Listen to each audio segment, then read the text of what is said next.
Bismillahirrahmanirrahim. Assalamu alaikum student.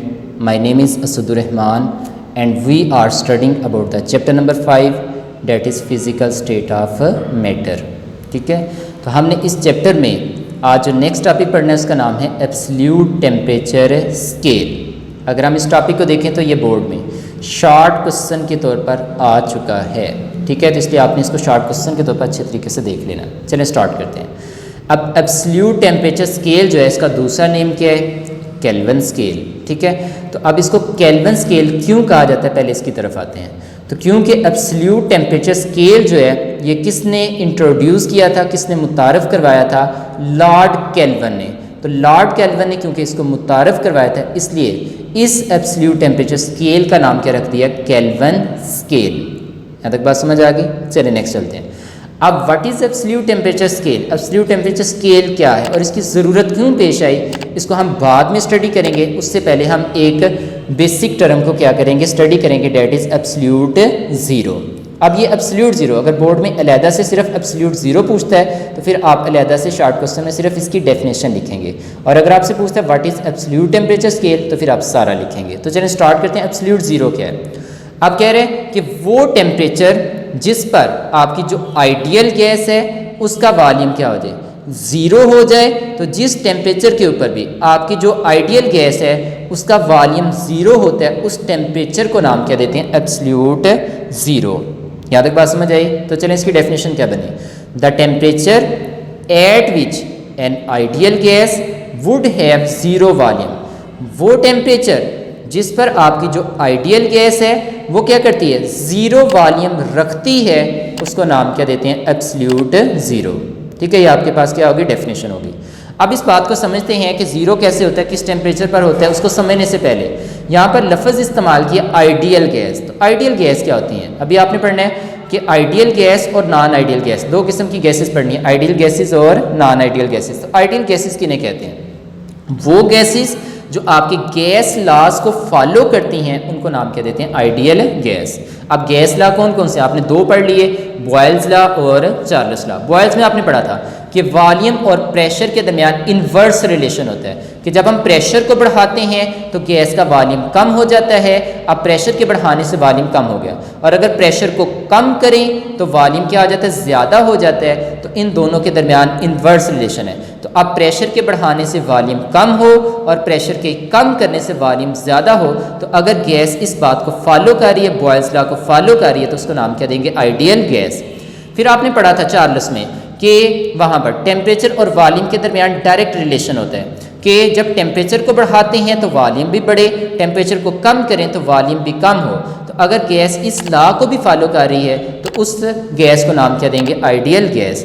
तो ideal gas क्या हुई? वो gas, the gas which obey the gas law, जो गैस लॉ यानी बॉयल्स लॉ, चार्ल्स लॉ को क्या करती है? ओबे करती है, उनका हुक्म मानती है।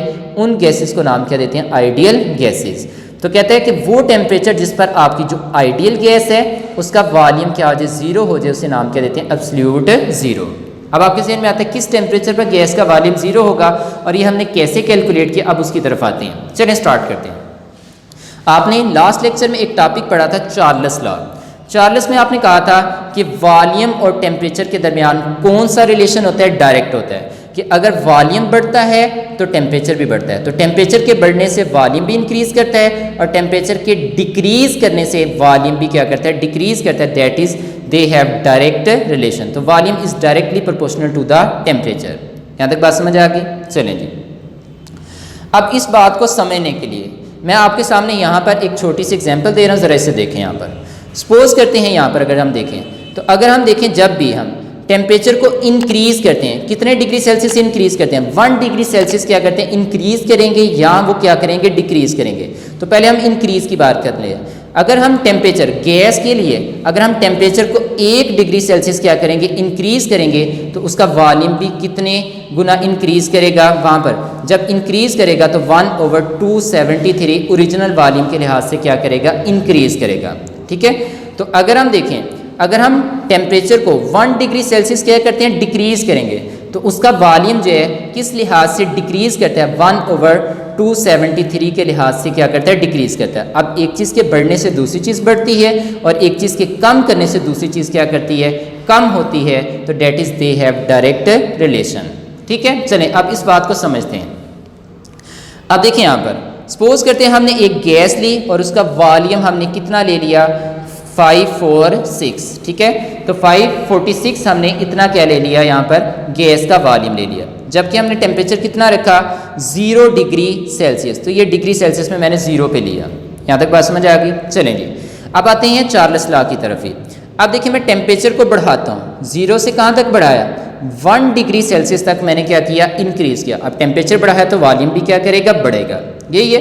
तो आपने कहा कि जब 1 डिग्री सेल्सियस जो है टेम्परेचर में चेंज आता है तो वॉल्यूम में कितना चेंज आता है, 1/273 क्या करता है, उसका वॉल्यूम चेंज होता है। अगर टेम्परेचर इंक्रीज करेगा तो इतना इंक्रीज कर जाएगा और अगर टेम्परेचर डिक्रीज करेगा तो इतना ही क्या कर जाएगा, डिक्रीज करेगा। तो चलिए अब ज़रा देखते हैं यहाँ पर, जब आपने टेम्परेचर को इंक्रीज किया तो आपका वॉल्यूम जो है 546 से कितना हो गया, 548। अब देखिए यहाँ पर टेम्परेचर के इंक्रीज करने से वॉल्यूम भी बढ़ गया, 46 से क्या हो गया, 48। अब जरा देखें 48 कैसे हुआ, जरा देखें। अब जो उसका ओरिजिनल वॉल्यूम है, हमने कहा टेम्परेचर के बढ़ाने से उसका वॉल्यूम कितना इंक्रीज करता है, 1/273, 1 डिग्री सेल्सियस बढ़ाने से। तो आपने इसको इसके साथ मल्टीप्लाई किया, तो जब आप इसको इसके साथ मल्टीप्लाई करते हैं 1 के साथ तो वही आ गया, और इस पर डिवाइड करते हैं तो क्या आंसर आता है, 2।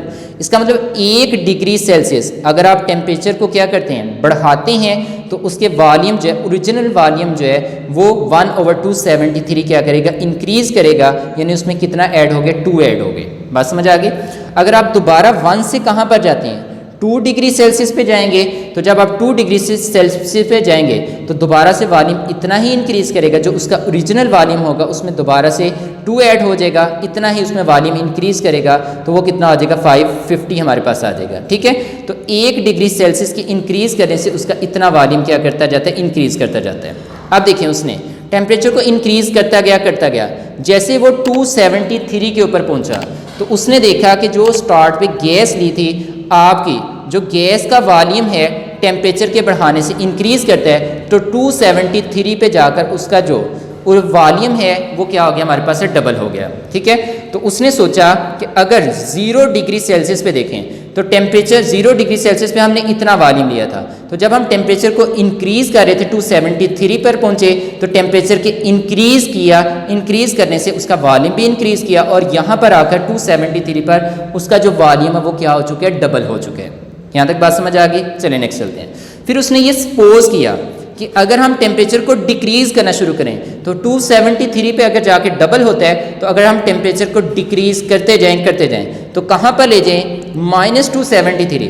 अगर हम इसका उलट करें तो अगर हम टेम्परेचर को डिक्रीज करते जाएं तो फिर -273 पर जाकर इसका वॉल्यूम क्या हो जाना चाहिए, 0 हो जाना चाहिए, क्योंकि 273 पर जाकर क्या हुआ है, वॉल्यूम डबल हुआ है। तो अगर हम टेम्परेचर को डिक्रीज करेंगे तो वॉल्यूम भी डिक्रीज होगा। ठीक है, और जब डिक्रीज करेगा, कितना डिक्रीज करेगा, 1 डिग्री सेल्सियस के बाद, तो यानी 0 से -1 पे आए तो कितना डिक्रीज किया, 1/273 ही डिक्रीज किया। तो ये देखिए 46 से 44 हो गया।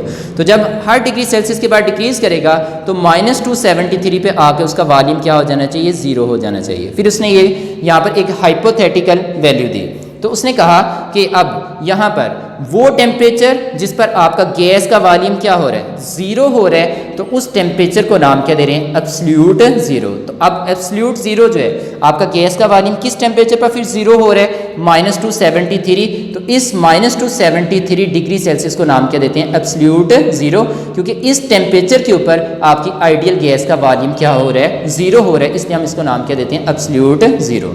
यहाँ तक बात समझ आ गई। चलिए अब आपके जहन में आता है क्या गैस का वॉल्यूम वाकई ही 0 होता है। अगर हम हकीकत में देखें तो कभी भी गैस का वॉल्यूम 0 नहीं होता। अब आपको पता है गैस क्या है, आपको पता है ये मैटर है। ठीक है, तो मैटर क्या होता है, anything that has mass and occupy space.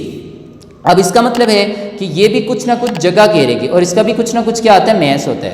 तो इसका मैस कभी भी 0 नहीं होगा। पहली बात, जब 0 नहीं होगा तो इसका मतलब है कि ये जो वैल्यू है ये कोई एक्सपेरिमेंटली प्रूव वैल्यू नहीं है, ये हाइपोथेटिकल वैल्यू है। ठीक है, ये सपोज वैल्यू है। बात समझ आ गई। चलें जी,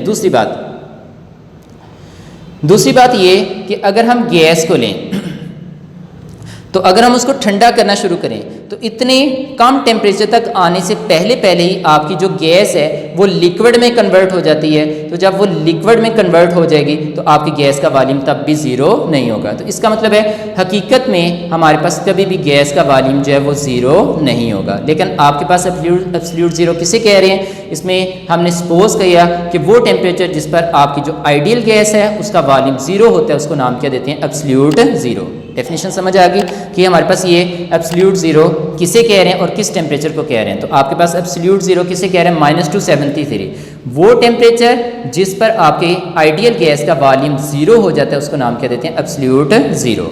चलिए नेक्स्ट चलते हैं। अब फिर हमारे पास इस एब्सोल्यूट ज़ीरो जो है ये कहाँ से स्टार्ट हो रहा है, -273, ठीक है। अगर हम डिग्री सेल्सियस वाली वैल्यू जो है अगर चार्ल्स लॉ में अप्लाई करें तो आपने लास्ट टाइम देखा था कि हमारे पास चार्ल्स लॉ में एक आई थी रिलेशन कि V1/T1 is equal to V2/T2 कि दोनों K के इक्वल थे, तो ये दोनों फिर इक्वल होंगी क्योंकि दोनों का आंसर क्या आएगा, सेम आएगा। अगर आप कल वाली जो एक्सपेरिमेंटली प्रूव वैल्यू है अगर इसमें पुट करें तो कभी भी आपका आंसर जो है वो सेम नहीं आएगा। तो इसलिए फिर हमारे पास ये जो हमारे पास है फिर केल्विन स्केल की ज़रूरत पेश आई कि फिर केल्विन ने क्या किया कि इस डिग्री सेल्सियस को किस में कन्वर्ट किया, केल्विन में। जब हम टेम्परेचर को डिग्री सेल्सियस से केल्विन में कन्वर्ट करके उसमें वैल्यू पुट करेंगे V1/T1 की जगह पर, तो जब T1 की जगह पर उसकी केल्विन में वैल्यू पुट करेंगे तब हमारे पास वो दोनों साइडें क्या होगी, इक्वल होंगी। बात समझ आ गई। चलें स्टार्ट करते हैं। अब ये हमारे पास सेल्सियस स्केल है, फिर इसका मतलब है कि हमारे पास एब्सोल्यूट ज़ीरो वॉल्यूम कब होगा, -273। अब ऊपर की तरफ यहाँ पर इंक्रीज कर रहा है, माइनस में जितनी वैल्यू छोटी हो रही है, ठीक है, उतनी बड़ी हो रही है। तो -200, -100 और यहाँ पर ज़ीरो पे आ गया। अब देखें जब -273 होता है तो उस वक्त केल्विन स्केल में उसकी वैल्यू क्या होगी। अब देखिए यहाँ पर केल्विन जो है, केल्विन को फाइंड करने के लिए फिर हमने फार्मूला बनाया, is equal two degree Celsius plus क्या होगा हमारे पास है 273, ये फार्मूला है। तो अब डिग्री सेल्सियस को अगर हमने केल्विन में कन्वर्ट करना है तो यहाँ पर डिग्री सेल्सियस की वैल्यू पुट करते हैं। देखिए -273 मैंने पुट किया, लेकिन जब मैंने पुट किया तो जब मैंने पुट किया तो ये हो गया minus plus plus minus minus, तो -273 में से 273 को माइनस करें तो क्या आता है हमारे पास है ज़ीरो। इसका मतलब जब ये होगा तो उस वक्त केल्विन की वैल्यू क्या होगी हमारे पास है ज़ीरो। बात समझ आएगी। ये सेल्सियस स्केल और ये क्या होगा हमारे पास है केल्विन स्केल।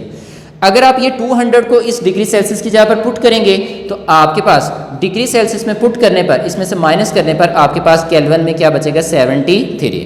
बात समझ आ गई। इस तरीके से आप इस स्केल को क्या कर सकते हैं, डेवलप कर सकते हैं। अगर आपने केल्विन को डिग्री सेल्सियस में, आपके पास केल्विन मौजूद है उसको डिग्री सेल्सियस में कन्वर्ट करना है तो फार्मूले को रीअरेंज कर लें। ये डिग्री सेल्सियस अपनी जगह पर, ये +273, इधर प्लस है तो इधर आके क्या आ जाएगा माइनस, तो केल्विन -273 ये हो गया।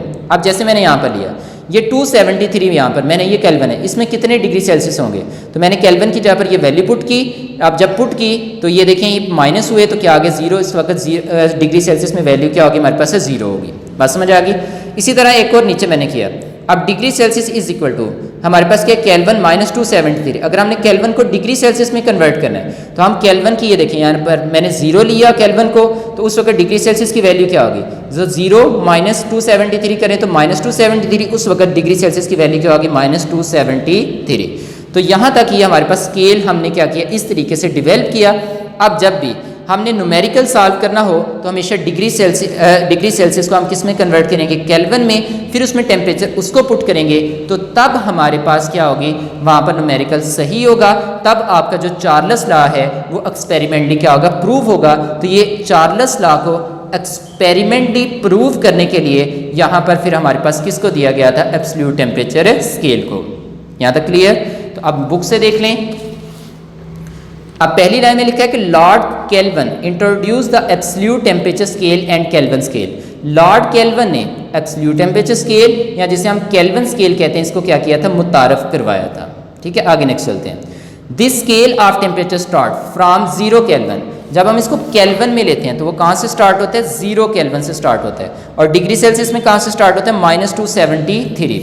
तो ये हमारे पास हो गया। तो कहते हैं 0 केल्विन और -273, या तो केल्विन में 0 से स्टार्ट होगा और डिग्री सेल्सियस में -273 से, which is given the name of absolute zero. इस टेम्परेचर को नाम क्या देते हैं, एब्सोल्यूट ज़ीरो। एब्सोल्यूट ज़ीरो क्यों कहते हैं, ये डेफिनेशन है उसकी, टिक लगा लें।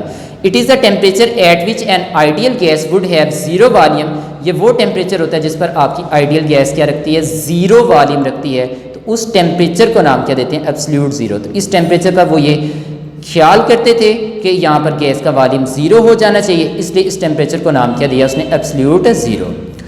As both scale has equal degree range, इसमें इक्वल डिग्री रेंज होती है, therefore 0 Kelvin is equal to -273। आपने देखा कि 0 केल्विन किसके इक्वल होता है हमारे पास, -273 के। यहाँ 273 इज इक्वल टू 0 केल्विन, यानी 273 केल्विन होगा तो 0 डिग्री सेल्सियस के, और 0 केल्विन होगा तो -273 के क्या होगा, इक्वल होगा। As shown in the scale, जैसा कि स्केल में दिखाया है, इसको लिखने की जरूरत नहीं, लेकिन स्केल ड्रॉ करने हैं। अब नीचे देखें, conversion of Kelvin temperature to the Celsius temperature, Kelvin temperature को डिग्री सेल्सियस में कैसे कन्वर्ट कर सकते हैं, और वाइस वर्सा, यानी इसका उलट, अगर डिग्री सेल्सियस हमारे पास मौजूद है तो हम उसको केल्विन में कैसे कन्वर्ट कर सकते हैं, can be carried out as follow, हम इस तरीके से कर सकते हैं। तो ये लाइनें याद करने की जरूरत नहीं, फार्मूले देख लें, ये आपको न्यूमेरिकल सॉल्व करने में मदद देंगे कि kelvin is equal two degree Celsius plus 273, ये एक पहला फार्मूला हो गया। और अगर आपने डिग्री सेल्सियस फाइंड करना है तो ये प्लस 273 इधर आके माइनस हो जाएगा, तो degree Celsius is equal to Kelvin minus 273। तो ये स्केल आप साथ में ड्रॉ करेंगे जब आपसे कहेगा what is absolute temperature scale. और अगर आपसे सिर्फ एब्सोल्यूट ज़ीरो पूछता है तो फिर आप सिर्फ डेफिनेशन लिखेंगे और साथ में उसकी वैल्यू लिख देंगे, टेम्परेचर क्या है। बात समझ आ गई? तो यहाँ तक आपका शॉर्ट क्वेश्चन हो गया, इसे अच्छे तरीके से देख लें, जो चीज़ ना समझ आए पूछ लें।